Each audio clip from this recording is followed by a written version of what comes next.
Avatar సినిమాలో జేక్సులు నేను ఒకటే తెలుసా, గ్రహాంతరవాసులైనా ఓకే, నాకు క్యాష్ ఫీలింగ్ ఏం లేదు. మన హీరో సైనిక్ పూర్లో చదువురాడు.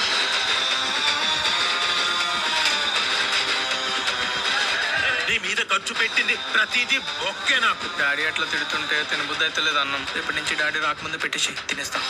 ఈ టీ షర్ట్ ఎవడు కొన్నాడురా? నువ్వే డాడీ. లోపల కడ్రాయరు, అది కూడా నువ్వే డాడీ. ఈ కంప్యూటర్ నువ్వే. మరి నాగార్జున ఫోటో ఎందుకు పెట్టుకున్నావు? మన హీరోయిన్ వాయిపూర్లో చదువురాంది. ఈ పోనీటైళ్లు, లూస్ హెయిర్లు, ఆ పెద్దదేదో పెడతావు ఏంటది? డాడీ ఈ పఫ్ఫులు, సమోసాలు అన్ని మాని. ఈ చదువురాడోళ్ళు ఇద్దరు చదువు ఎగ్గొట్టి మరీ లవ్ చేసుకుంటారు. ఆమె హెయిర్ స్టైల్ చూడరా, డిట్టో ఇషక్ జాదాలో పరిణితి చోప లెక్క ఉంది. మా ఊళ్ళో కూడా రొయ్యలు అమ్ముకుని ఆమె సేమ్ డిట్ అట్టనే ఉంటుంది.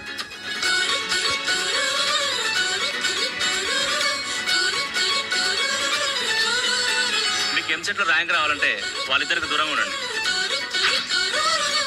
మరి నువ్వే స్కూల్? నేను Bhashyam public school, very down to earth. ఈ ఏజ్ లో అంతా ఇన్ఫాచ్యుయేషన్, దాన్నే లవ్ అనుకుంటాం మనం. ఇదేమన్నా 100% లో సినిమా అనుకుంటున్నావు కదా అని ఏందో మాట్లాడుతున్నావు తెలుసా. తల కిందులు తపస్సు చేసిన కాత్యాయని ఇలాంటి అమ్మాయి నాకు దొరకదరా. నేను ఆమెను మర్చిపోయే ప్రసక్తే లేదురా. మేము నెక్స్ట్ మంత్ బెంగళూరు షిఫ్ట్ అయిపోతున్నాం అఖిల్. ఇంకెప్పటిలాగా కలుసుకోవడం అవ్వదు. వదిలేస్తుంది రా, వదిలేస్తుంది. కాత్యాయని వదిలేస్తున్నావా? ఒరే అఖిల్, అఖిల్! రే అఖిల్, ఎంగిల్ చేత్తో కొట్టాననుకో అఖిల్, మెతుకులు అతుక్కుపోతాయి. పగిలిపోతుంది. నా బుర్రలోనే తిరుగుతున్నాడు వాడు. అబ్బాయిని చూస్తేనే తెలుస్తుంది పెద్ద కంట్రీలా ఉన్నాడు. ఇంత హారబుల్ మనిషి నా కెరీర్ లో నేను ఎక్కడ చూడలేదు. ఈ చదువురాని పిల్ల హృదయాల మధ్య జరిగే సంఘర్షణే ఈ కథ.